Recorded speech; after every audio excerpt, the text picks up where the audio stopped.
গল্পের তরী ভেসে পড়ে নতুন নতুন গল্পের যাত্রায়।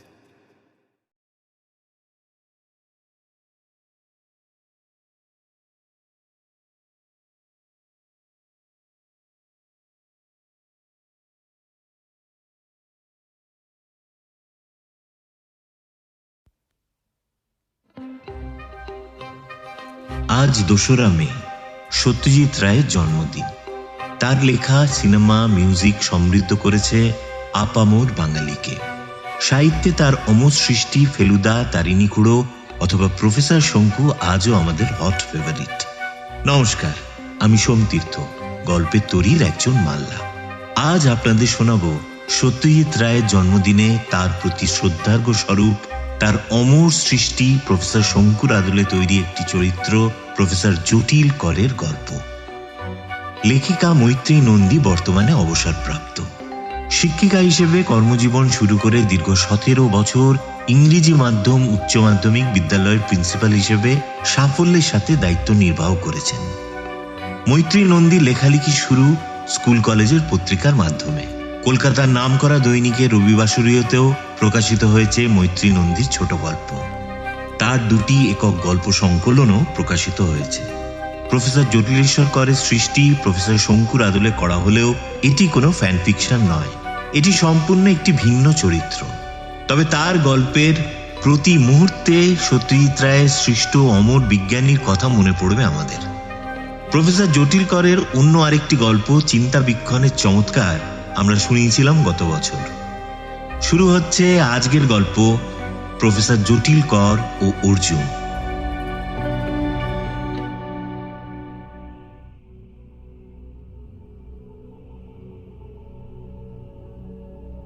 দোসরা মার্চ ২০২৩। সময়টা ফাল্গুনের মাঝামাঝি।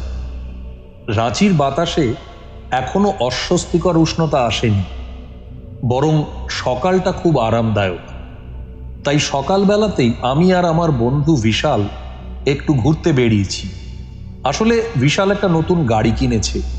সম্প্রতি ও আগের চাকরিটা ছেড়ে একটা নামকরা মিডিয়া হাউসে বেশ উঁচু পদেই যোগ দিয়েছে। আর তার পরে পরেই এই দামি গাড়িটা কেনা স্তক প্রায় রোজই বলতো, চলুন জটিলদা, আমার নতুন গাড়িতে চড়ে একদিন দুজনে কাছে পিঠে কোথাও একটা ঘুরে আসি। আমি বিশালের আগ্রহের কারণটা বুঝতে পারি।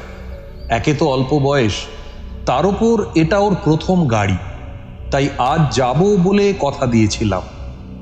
আমাদের বয়সের বিস্তর ফারাক সত্ত্বেও আমাদের মধ্যে একটা অসমবয়সী বন্ধুত্ব গড়ে উঠেছে।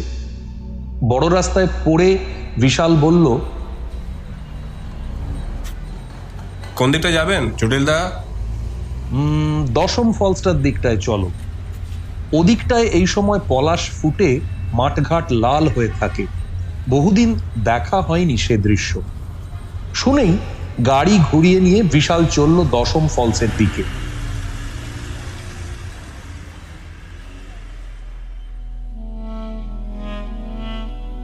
শহর ছাড়িয়ে বেশ খানিকটা আসার পর রাস্তা একদম নির্জন হয়ে গেল।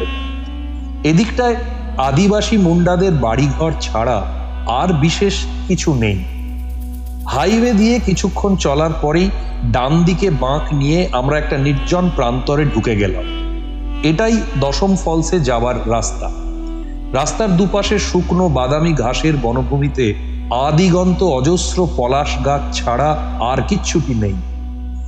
নিষ্পত্র গাছগুলোর শাখা প্রশাখা ভরে অজস্র প্রদীপ শিখার মতো লালচে কমলা ফুলগুলো ফুটে আছে। গাছের নিচে ঝরে পড়ে আছে অজস্র পলাশ। সকালের উজ্জ্বল রোদে মনে হচ্ছিল যেন গোটা পলাশ বনে আগুন জ্বলছে। বিশাল গাড়ি থামিয়ে দিল। নিঃশব্দে গাড়ির দরজা খুলে বেরিয়ে এসে চুপ করে জঙ্গলের দিকে তাকিয়ে দাঁড়িয়ে রইল। অনেকক্ষণ পরে বলল, এখানে এই সময়টাতে যে এত পলাশ ফুটে কোনোদিন জানতেই পারিনি। সত্যি কি অবিশ্বাস্য সুন্দর দৃশ্য। থ্যাংক ইউ জটিলদা, আপনার জন্যই দেখা হলো। আমিও গাড়ির বাইরে বেরিয়ে এসেছিলাম। বললাম, আমিও বহুকাল পরে এই সময় এদিকটায় এলাম। চলো এবার ফলসের দিকে এগোই। পাথুরে পাহাড়ের গা বেয়ে নামা ১০মের ১০টা জলধারার মধ্যে এখন সরু হয়ে গোটা চারেক ধারা নামছে। বাকিগুলো খটখটে শুকনো। বর্ষায় দুরন্ত যৌবনা দশমের রূপ উপভোগ করতে পর্যটকের ঢল নামে। আজ এই সকালে কেউ কোথাও নেই। পাখির কুজন ছাড়া চারদিক একেবারে নিস্তব্ধ। এমনকি ঝিঁঝি পোকাগুলোও আজ ডাকছে না। আমি একটি ফুলে ভরা শিমুল গাছের নিচে চুপটি করে বসে পাহাড়ের নির্জনতা উপভোগ করছিলাম। বিশাল ওর ক্যামেরার ভিউ ফাইন্ডারে চোখ রেখে পাহাড়, খাদ, জলপ্রপাতের ছবি তুলছিল। হঠাৎ বিশাল নিচু স্বরে ডেকে বলল, জটিলদা, ওদিকটা দেখুন। ওর ইঙ্গিতে নিচের দিকে তাকিয়ে দেখি বিপজ্জনক পাথুরে পাহাড়ের খাঁজের ভেতর দিয়ে 3টে মুন্ডা আদিবাসী বাচ্চা ছেলে হেঁটে যাচ্ছে। বড়জোর 5 থেকে 8 বছরের মধ্যে হবে ওদের বয়স। চলতে চলতে একটি ছেলে গাছের একটি ডাল ভেঙে হাতে নিল। সাথে সাথে দলের সবচাইতে ছোট ছেলেটা দৌড়ে এসে গাছটার গায়ে কান পেতে কিছু শোনার চেষ্টা করতে লাগলো। তারপর আচমকা ছোট ছেলেটি হাউমাউ করে কেঁদে উঠল। আমরা এই ঘটনা দেখে ভ্যাবাচাকা খেয়ে গেলাম। কি হলো ব্যাপারটা? ছেলেটা কাঁদে কেন? অন্য ছেলে দুটো তখন ছোট ছেলেটিকে গাছের কাছ থেকে টেনে সরানোর চেষ্টা করছে, কিন্তু সে কিছুতেই যাবে না। সমানে গাছটার গায়ে আদরের হাত বুলিয়ে দিচ্ছে। কৌতূহলবশত বিশাল একটু নিচে নেমে চিৎকার করে বলল, কি হয়েছে? ওরকম করে কাঁদছে কেন? একটু বয়সে বড় ছেলেটি বলল, তেমন কিছু ব্যাপার নাই গে বাবু। এই অর্জুন বলে ও নাকি গাছের কথা শুনতে পারে। এই গাছের মু একটা ডাইল ভেঙেছি, তার লগে নাকি তার আবার কষ্ট লাগিছে। কি যে বলে! আমি শুনে অবাক হলাম। নিচে নেমে এলাম ছেলেটিকে সান্ত্বনা দেব বলে, কিন্তু ছেলেটির কাছে গিয়ে ওর মুখ দেখে চমকে গেলাম। প্রথমত, ছেলেটি একেবারেই মুন্ডাদের মতো দেখতে নয়।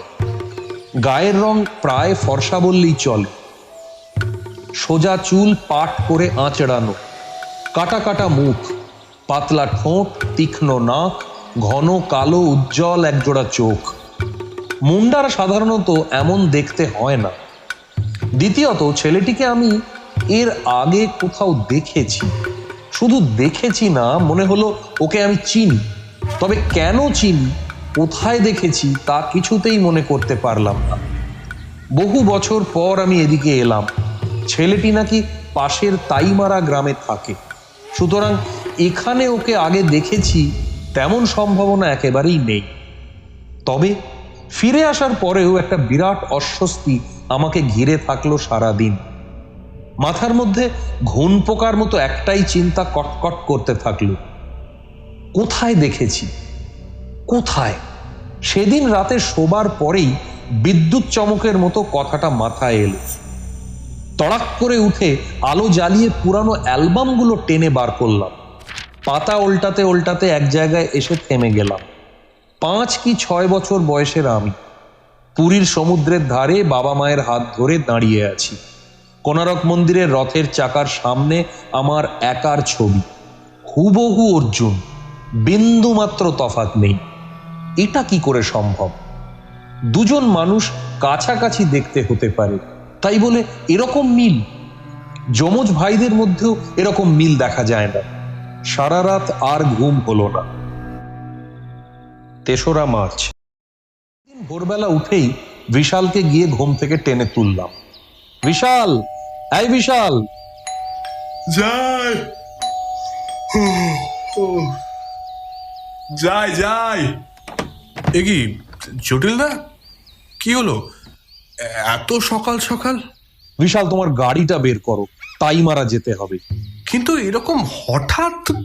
এখন আর কোনো প্রশ্ন করো না, যেতে যেতে সব বলবো। তারপর ওর গাড়িতেই আমরা রওনা দিলাম তাইমারা গ্রামের দিকে। যেতে যেতে বিশালকে বললাম অর্জুনের সাথে আমার ছোটবেলার চেহারার এই অত্যাশ্চর্য সাদৃশ্যের কথা। ফটোগুলো সঙ্গে এনেছিলাম। বিশালও দেখে অবাক হলো খুব। জটিলদা, সত্যি আপনি ফটোগুলো এনেছিলেন বলে তাই। আপনার এখনকার চেহারার সাথে কিন্তু অর্জুনকে একেবারেই মেলানো যাচ্ছে না। সে তো হবেই। বয়স হয়েছে, মাথায় টাক পড়েছে, গালে কপালে বলিরেখা। 5-6 বছরের বালকটিকে আজ আমার মধ্যে চেষ্টা করা বৃথা। তাইমারা গ্রামে পৌঁছে একটু অনুসন্ধান করতেই খোঁজ পাওয়া গেল অর্জুনের বাবা মায়ের। নিতান্ত দরিদ্র বছর 40-এর এক মুন্ডা দম্পতি তুলসী হেমব্রম আর শুক্রা হেমব্রমের ছেলে অর্জুন।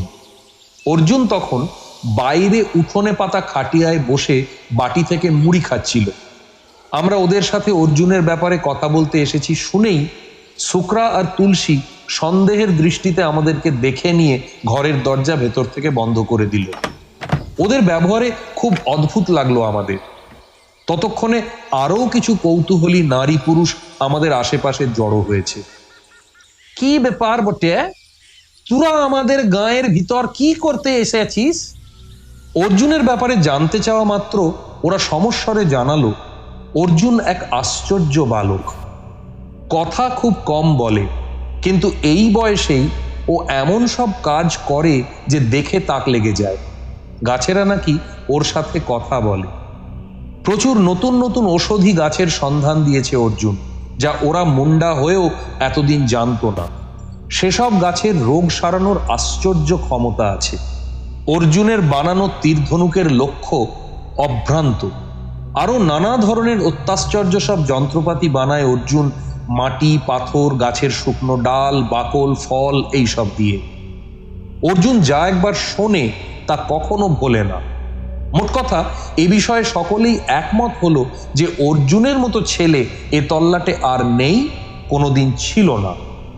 অর্জুন চোখ বড় বড় করে সকলের কথা শুনছিল, কিন্তু নিজে একটা কথাও বলল না। আমার আরেকটা বিষয়েও সন্দেহ নিরসন করার দরকার ছিল, তাই জানতে চাইলাম অর্জুন কি তুলসী আর শুক্রার নিজেদের ছেলে না পালিত সন্তান? সে বিষয়ে ওরা জানালো যে তুলসীর পেটের ছেলে অর্জুন। দেখতে একটু আলাদা বটে, কিন্তু তুলসী জন্ম দিয়েছে অর্জুনকে। সন্তুষ্ট হতে পারলাম না আমি। যুক্তি অন্য কথা বলছে। বুঝলাম এ প্রশ্নের সঠিক উত্তর একমাত্র তুলসীই দিতে পারবে। ওর সাথে কথা বলা খুব দরকার। বিশাল ওর ক্যামেরায় আমাদের সকলের কথোপকথন ভিডিও রেকর্ড করে নিল, তারপর অর্জুনের ছবিও নিল অনেকগুলো। 11ই মার্চ 2023। বেশ কিছুদিন ডায়েরি লেখা হয়ে ওঠেনি। কয়েকদিনের মধ্যে পরপর অনেকগুলো ঘটনা একসাথে ঘটে গেল। এক এক করে বলছি। প্রথমত, বিশাল ওই দিনের সব ভিডিও বিস্ময় বালক নাম দিয়ে ওদের ন্যাশনাল নিউজ চ্যানেলে দেখালো। তার সাথে আমার ছোটবেলার ছবি আর অর্জুনের ছবি পাশাপাশি দেখিয়ে খুব আকর্ষণীয়ভাবে উপস্থাপন করলো। नमस्ते, आप लोग देख रहे हैं न्यूज 9 इंडिया और मैं विशाल हूं आप लोग के साथ। मशहूर साइंटिस्ट प्रोफेसर जोटिल कौर को तो आप लोग जानते ही होंगे। अभी आपके सामने फ्लैश हो रहा है उनके बचपन का एक फोटो। यह फोटो कम से कम 50-60 साल पुराना है, कृपया गौर कीजिए। और अभी ये देखिए रांची का एक आदिवासी गांव का एक बच्चा का फोटो। कोई अनजानी कारण से ये बच्चे का शक्ल बन गया प्रोफेसर कर का बचपन का हूबहू कार्बन कॉपी। क्या है इसके पीछे राज? ये बच्चा भी क्या बड़े होके प्रोफेसर की तरह बड़ा साइंटिस्ट बनेगा? चर्चा चलता रहेगा इसी बात पे। अभी के लिए ले लेते हैं एक छोटा सा ब्रेक। এই ঘটনার ঠিক 3 দিন বাদে লন্ডন থেকে আমার ডাক্তার বন্ধু রজার ব্ল্যাক ফোন করে বলল, জটিল, তোমরা ওই অর্জুন নামে বাচ্চাটির সম্বন্ধে প্রচার করা ইমিডিয়েটলি বন্ধ করো। তোমরা বাচ্চাটির ক্ষতি করছো। এ কথা কেন বলছো? এতে তো বরং ওর ভালোই হবে, লোকে জানবে ওর সম্পর্কে। কেউ হয়তো ওর পড়াশোনার দায়িত্ব নিতেও অগ্রসর হতে পারে। ছেলেটি যা ট্যালেন্টেড দেখলাম, তাতে ওর প্রাতিষ্ঠানিক শিক্ষা থাকলে তো ভালোই হবে। তা না হলে ওর পরিবার যেরকম দরিদ্র, তাতে স্কুলে আদৌ পাঠাতে পারবে কিনা তাও সন্দেহ। রজার আমার কথায় অধৈর্য আর বিরক্ত হয়ে বলল, ওর দায়িত্ব আমি নিজে নেব। তুমি ভালো করে জানো আমি ওখানকার এক মিশনারি চ্যারিটি সংস্থার সাথে ওতপ্রোতভাবে যুক্ত। অর্জুনকে আমি অ্যাডপ্ট করে এদেশে নিয়ে আসবো। ওর শিক্ষা দীক্ষার সব ভার আমার। তোমরা শুধু ওকে নিয়ে প্রচারটা বন্ধ করো। খটকা লাগলো। 7 সমুদ্র দূরে থেকে রজারের অর্জুনের ব্যাপারে এত উৎসাহ কেন? অর্জুনকে ও চেনে না, জানে না, তবু অর্জুন প্রচারের আলোয় আসুক এটা কেন রজার কোনো মতেই চাইছে না? কিন্তু কেন? কিছু একটা গন্ডগোল আছে। রজার আদতে ডাক্তার হলেও ওর পেশা ডাক্তারি নয়, বরং ও ডাক্তারির প্রফেসর ও গবেষক। গবেষণায় রজারের প্রবল আগ্রহ, কিন্তু ও যে সে বিষয়ে অত্যন্ত সফল তা বলা যায় না। আমার ধারণা ওর একমুখী মনঃসংযোগের অভাবই এর কারণ। রজার নানা রকম বিষয় নিয়ে উৎসাহী। এই তো বছর 6-7 আগে ভারতে এসে এই রাঁচিতেই টানা 2 বছর থেকে গেছে এক মিশনারি প্রতিষ্ঠানের সাথে কাজ করার জন্য। রাঁচির আশেপাশে আদিবাসীদের শিক্ষা, স্বাস্থ্য এসবের উন্নতির জন্য কাজ করছিল তখন। প্রথম দিকে আমার বাড়িতেও ছিল মাসখানেক। তখনই ওর সাথে আমার বন্ধুত্ব গাঢ় হয়। ও যে আমার বৈজ্ঞানিক প্রতিভাকে সমীহ করে তাও বুঝেছিলাম তখন, কিন্তু রজারের সাথে অর্জুনের সংযোগটা কোথায় এটা আমাকে বুঝতেই হবে। 12ই মার্চ রাত 10টা। আজ সন্ধেবেলায় গেছিলাম অর্জুনদের বাড়ি, এবার একাই। তুলসী আর ওর মরদ শুক্রা তখন কাজ থেকে ফিরে উঠোনে মহুয়া নিয়ে বসেছে। অর্জুন পাশের খাটিয়ায় শুয়ে ঘুমাচ্ছে। আমি গিয়ে শুক্রার হাতে 500 টাকা দিয়ে বললাম, কিছু চাট আনা করা দেখি, আজ আমিও তোদের সাথে বসে মহুয়া খাবো। 500 টাকার নোটটা দেখে শুক্রার চোখ খুশিতে চকচক করে উঠল। কিছুক্ষণের মধ্যেই কাঁচা শালপাতার উপরে পেঁয়াজ, কাঁচা লঙ্কা, লেবু দিয়ে ঝাল ঝাল ছোলা মাখা আর পেঁয়াজি এসে গেল। আমি নেশা করি না, কোনো রকম নেশার জিনিসই আমার চলে না, তবু ওদের দেখাবার জন্য মাটির খুঁড়িতে মহুয়া হাতে নিয়ে উঠোনে বসে পড়লাম ওদের সাথে। এ কথা সে কথা চলতে লাগলো। অর্জুনের সম্বন্ধে প্রথমে কোনো কথাই তুললাম না। একসময় সন্তর্পণে জিজ্ঞেস করলাম, মিশনারিরা এ গায়ে আসে, সাহায্য করে তোদের? শুক্রা ঘাড় হেলিয়ে জানালো, আসে। আবার জিজ্ঞেস করলাম, রজার নামে কোনো ডাক্তার সাহেব এসে ছিল কোনোদিন? শুক্রা নেশার ঘুরে জড়ানো গলায় বলল, ও তো ডাক্তার লয় রে, ভগবান কত টাকা দিয়ে গেছে মোদের, কিন্তু কিছুই রাখতে পারি নাই, সব গেছে এই নেশায়। আমার এই বেটাটাকে তো ওই ডাক্তারের লজ্ঞাই পেলাম, নাইলে এত বয়সে তো বেটা বিটি হচ্ছিলই নাই। তুলসীর তুলসী এতক্ষণ চুপ করেছিল, গ্লাসের পর গ্লাস মহুয়া গিলছিল শুধু। এবার ফোঁস করে উঠল, ভগবান না ছাই, ওই সাহেবটা বলে গেছে অর্জুন একটু বড় হলে ওকে বিদেশে লিখে যাবে, ওখানে লেখাপড়ি করাবে গো, আবার মাঝে মাঝে বেটা দেশে আসবে মা বাপকে দেখতে। আমাদের তার জন্য আরো অনেক অনেক টাকা দিবে রজার। ওর মুখে আমি ঝামাটি ঘুষে দেবো ভালো করে। এত বড় আসপদ্দা ওর, আমার পেঠারে লিয়ে যাবে বলে। চুপ যা তুই, আমরা তো আগে এই কথা রাজি হয়েছিলাম, মনে নাই তোর?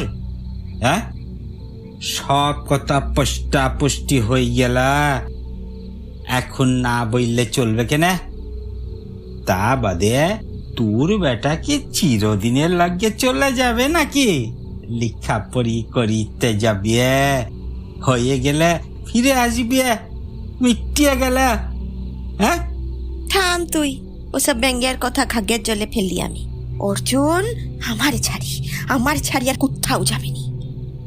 স্বামী স্ত্রীর ঝগড়া কোনো মতে থামিয়ে আমি বললাম, তুলসী তোর ছেলে হলো কি করে? তুলসী থম মেরে রইল কিছুক্ষণ, তারপর বলল, আমাকে সাহেব তো বলল তোর বাচ্চা এমনি হবে না, গব্বে দোষ আছে তোর। বাচ্চাকে আমি বাইরে বানাই, তা বাদে তোর গব্বে ঢোকাবো, তার জন্য কিছু চিকিৎসা লাগবে। মাঝে মাঝে তোদের দুজনকে যেতে হবে আমার হাসপাতালে। শুক্রার তো কিছু কাজ নাই, ও শুধু তোর পাশে পাশে থাকবে। বাচ্চা একবার তোর গর্ভে ঢুকে গেলে না, না বিয়ানো পর্যন্ত তুই হাসপাতালে থাকবি, ভালো খাওয়া দাওয়া করবি, আর আমি যেমন যেমন বলবো তেমন ভাবে চলবি। আমি দম বন্ধ করে জিজ্ঞেস করলাম, এটা কতদিন আগের ঘটনা? তুলসী বলল, তা এই মাঘী পূর্ণিমায় অর্জুনের 5 পুরোলা, তার বছর খানেক আগে। আমি হিসেব করে দেখলাম ওরা ঠিক বলছে। রজার সে সময় এখানেই ছিল। শুধু এখানে না, ও তার কাছাকাছি কোনো একটা সময়ই আমার বাড়িতেও ছিল। তারপর নিজের একটা টেম্পোরারি হসপিটাল মতো তৈরি করে চলে আসে এদিকের এক গ্রামে। তারপরেই এসব কর্মকাণ্ড শুরু হয়েছিল। আমি তখন ইউরোপে, তাই এসব ব্যাপার আমি বিন্দু বিসর্গও জানতাম না। অর্জুন যে টেস্ট টিউব বেবি সেটা তো স্পষ্ট হলো, কিন্তু শুধুই টেস্ট টিউব বেবি নাকি অন্য আরো কিছু, আমার একটা সন্দেহ ক্রমেই তীব্র হচ্ছে। আমি অর্জুনের জন্য একটা খেলনা গাড়ি কিনে নিয়ে গেছিলাম। আসার সময় ঘুমন্ত অর্জুনের পাশে খেলনাটা নামিয়ে রেখে ওর চুলগুলো একটু আদর করে ঘেঁটে দিয়ে এলাম। 14ই মার্চ সকাল 10টা। অবিশ্বাস্য, অকল্পনীয়, এছাড়া আর কোনো শব্দ আমার মাথায় আসছে না। টেস্ট রিপোর্ট হাতে আমি পাথরের মূর্তির মতো সোফায় বসে আছি। অর্জুন আমার ক্লোন, রিপোর্ট তাই বলছে। আমার এরকমই একটা সন্দেহ হয়েছিল বলেই সেদিন তুলসীদের বাড়ি থেকে ফেরার সময় মাথায় হাত বোলানোর ছলে অর্জুনের মাথার কিছু চুল সংগ্রহ করে আনি। সেটা আর আমার ব্লাড স্যাম্পল একসাথে পাঠিয়েছিলাম ডিএনএ টেস্টের জন্য। নিশ্চিত হবার জন্য একসাথে 2 জায়গায় স্যাম্পল পাঠিয়েছিলাম। 2 জায়গা থেকেই এক রিপোর্ট এসেছে। আমাদের দুজনের জিনের গঠন হুবহু এক, যা একমাত্র ক্লোনিং হলেই সম্ভব। অর্থাৎ অর্জুন আসলে আর একজন জটিলেশ্বর কর, শুধু বয়স আর আকৃতিতে ছোট, এইটুকুই তফাৎ। এটা রজার কি করলো? এ যে ভয়ঙ্কর অন্যায়, একেবারে অনৈতিক কাজ। পরীক্ষামূলকভাবে নানা রকম জীবের ক্লোনিং করা হলেও সারা পৃথিবীতেই হিউম্যান ক্লোনিং নিষিদ্ধ। রজার সব নীতি নিয়ম তুড়ি মেরে উড়িয়ে এই নিষিদ্ধ কাজ করার সাহস পেল কি করে? তার উপর এতে আমাকেও জড়িয়েছে। কেউ কি বিশ্বাস করবে যে আমি ঘুণাক্ষরেও কিছু জানতাম না? যা হয়েছে তার সবটাই হয়েছে আমার অজান্তে। এখন বুঝতে পারছি, রজার যখন আমার এখানে ছিল তখন আমার 2 দিন জ্বর হওয়াতে ও আমার ব্লাড স্যাম্পল কালেক্ট করেছিল ল্যাবে টেস্ট করাবে বলে। ওই রক্ত থেকেই আমার শরীরের কোষ আলাদা করে নিয়েছিল ও। তারপর রক্তের কোষের নিউক্লিয়াসটা বের করে নিয়ে ও ঢুকিয়ে দিয়েছিল তুলসীর ডিম্বাণুতে। সেটা করার আগে অবশ্য ডিম্বাণুর নিউক্লিয়াসটাকে ফেলে দিয়েছিল। তারপর আমার সম্পূর্ণ ক্রোমোজোম সহ সেই ডিম্বাণুই বসিয়ে দিয়েছিল তুলসীর গর্ভে। তাই অর্জুন তুলসীর শরীরে শুধু বেড়েই উঠেছে। আসলে তুলসীর কোনো জিন নেই অর্জুনের শরীরে, শুক্রার তো নেই। সবটাই আমার একার জিন। অর্জুন আমার সন্তান নয়, ও আসলে আমার দ্বিতীয় সত্তা, আমার ফটোকপি। হায় ভগবান! 2 হাতে মাথার কাঁচা পাকা চুলগুলোকে মুঠো করে ধরে ভাবতে লাগলাম এবার আমার কি করণীয়। পুলিশের কাছে যেতে পারবো না, কারণ কোনো আইন আদালতের কাছে প্রমাণ করতে পারবো না যে এই বেআইনি কাজে আমিও জড়িত ছিলাম না। শয়তান রজারও সে কথা ভালো করেই জানে। এখন প্রশ্ন হলো, রজার এ কাজ কেন করল? এ কথার উত্তর বোধহয় ওই ভালো দিতে পারবে। ফোন করলাম রজারকে। 2 বার রিং হতেই ধরলো। হ্যালো? বলার সাথে সাথেই বোমার মতো ফেটে পড়লাম। এই ঘৃণ্য অনৈতিক কাজ তুমি কেন করলে রজার? ও প্রান্তে এক মুহূর্তের নীরবতা। তারপর ঠান্ডা গলায় রজার বলল, ও আচ্ছা, তাহলে তুমি সব জেনে গেছো। ভালোই হলো। পুলিশের কাছে যাচ্ছ না নিশ্চয়ই? আমি আবার বললাম, বায়োএথিক্স বলে একটা শব্দ আছে, শুনেছো কোনোদিন? বায়োএথিক্স এই কাজ করার অনুমতি দেয় না। কেন দেয় না সে সম্বন্ধেও তোমার ধারণা আছে নিশ্চয়ই। হু কেয়ারস? তুমি কি একটা জানো যে গোপনে বহু দেশেই হিউম্যান ক্লোনিং হচ্ছে? আজ থেকে নয়, আরো প্রায় বছর 20 আগে থেকেই। তাহলে আমি করলে দোষ কি? বুঝলাম রজার রীতি নিয়মে থোড়াই কেয়ার করে। এ নিয়ে ওর সাথে কথা বলে কিছু লাভ নেই, তাই প্রসঙ্গ ঘুরিয়ে জিজ্ঞেস করলাম, একটা কথা বলো তো আমাকে, তুমি এই কাজ কেন করলে? কি চাও তুমি? এবার রজারের গলার আওয়াজ বেশ সিরিয়াস শোনালো। বলল, দেখো জটিল, তুমি অত্যন্ত প্রতিভাধর একজন বিজ্ঞানী, একথা শুধু আমি নই, সারা পৃথিবী স্বীকার করে। তোমার একটা কপি থাকলে মন্দ কি? এই নতুন কপিকে আমি আমার কাছে রেখে দেব, আমার ফরমাসের মতো নতুন নতুন আবিষ্কার করাবো। নাম ডাক হবে আমার, কেউ কোনোদিন জানবে না আসল ঘটনা কি। আমি হেসে ফেললাম। এবার বললাম, ছেলে মানুষের একটা সীমা থাকা দরকার রজার। তুমি বোধহয় পাগল হয়ে গেছো, নয়তো এ কাজ করতে না। তাছাড়া আমার কপি যখন, তখন তো সে আমার মতোই হবে। অর্জুন বড় হয়ে তোমার কথা মতোই চলবে, তুমি এটা আশা করো? আর কিছু শোনার বা বলার ছিল না, ফোন রেখে দিলাম। আজ 16ই মার্চ, রাত 9টা। আজ হঠাৎ মনে হলো তুলসী আর শুক্রাকে একটু সাবধান করে দেওয়া দরকার। অর্জুনকে নিয়ে ওরা যেন কোথাও পালিয়ে যায়, তা না হলে অর্জুনের বিপদ হতে পারে বলে আমার মনে হচ্ছে। সকালে আমি নিজেই গাড়ি চালিয়ে চলে গেলাম তাইমারা গ্রামে। তুলসীদের বাড়ি গিয়ে দেখি ওরা কেউ বাড়ি নেই। আশেপাশের লোক জানালো কিছুক্ষণ আগে রজার সাহেব এসেছেন। ওরা 4 জন দশম ফলসের দিকটায় গেছে। ঠিক এই ভয়টাই করছিলাম। আমি ঊর্ধ্বশ্বাসে গাড়ি ছোটালাম। গাড়ির ভেতর থেকেই দেখতে পেলাম দূরে ফলসের ভিউ পয়েন্টের কাছে এক খণ্ডযুদ্ধ চলছে। তুলসী, আমার কথা শোনো, অর্জুন বড় মানুষ হবে, ওকে বাইরে নিয়ে যাওয়া দরকার। না না না, অর্জুন অর্জুন মোর বেটা, এই তাইমারা গ্রামের বেটা। ওকে আমি কিছুতেই নিয়ে যেতে দিব নাই। যেতে তো ওকে হবেই। শুক্রা, আমাদের কিন্তু যুক্তি হয়েছিল, তুলসীকে তুমি বোঝাও। আমি বলছিলাম কি, রজার সাহেব। রজার তুলসীর কোল থেকে অর্জুনকে টেনে হিঁচড়ে নিয়ে নেওয়ার চেষ্টা করছে। তুলসী বাঘিনীর ক্ষিপ্রতায় সরে সরে যাচ্ছে। শুক্রা দুজনের মাঝখানে এসে রজারকে আটকানোর চেষ্টা করছে। এমন সময় হঠাৎ রজার তুলসীর কোল থেকে অর্জুনকে ছিনিয়ে নিল। ছাড়ো ছাড়ো, কি হচ্ছে কি? ছাড়ো, অর্জুন আমার সাথেই যাবে, আমি ওকে তৈরি করেছি। হ্যাঁ, আমি তৈরি করেছি, ছাড়ো। দৌড়ে গাড়ির দিকে যাওয়ার আগেই তুলসী এক লাফে ঝাঁপিয়ে পড়ল রজারের ওপর। ছাড় বটে অর্জুনকে, ছাড়, ছেড়ে দে, ছাড় বটে অর্জুনকে, ছেড়ে দে। আমি গাড়ির স্টার্ট বন্ধ করতে করতেই দেখতে পেলাম তুলসীর শরীরের প্রচন্ড ধাক্কায় রজার, অর্জুন আর তুলসী 3 জনেই ছিটকে পড়ে গেল গভীর পাথুরে খাদের ভেতর। শুক্রা বিকট আর্তনাদ করে উঠল। না না, তুলসী।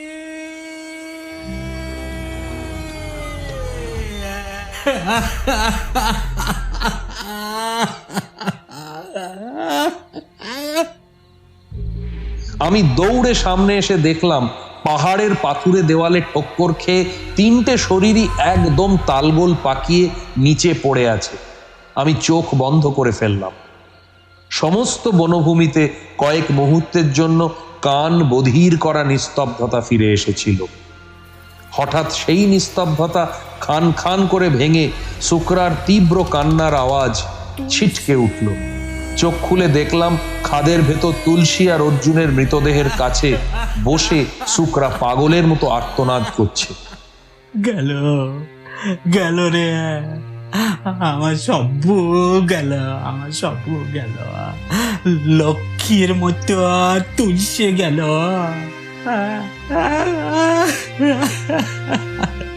আমার লাঠি অর্জুনও গেল রে বাপা গেল রে।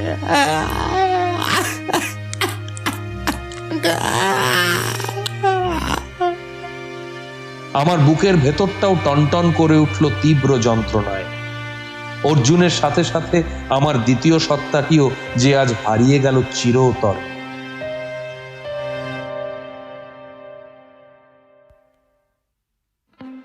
এতক্ষণ শুনছিলেন মৈত্রী নন্দীর কলমে প্রফেসর জটিল কর ও অর্জুন।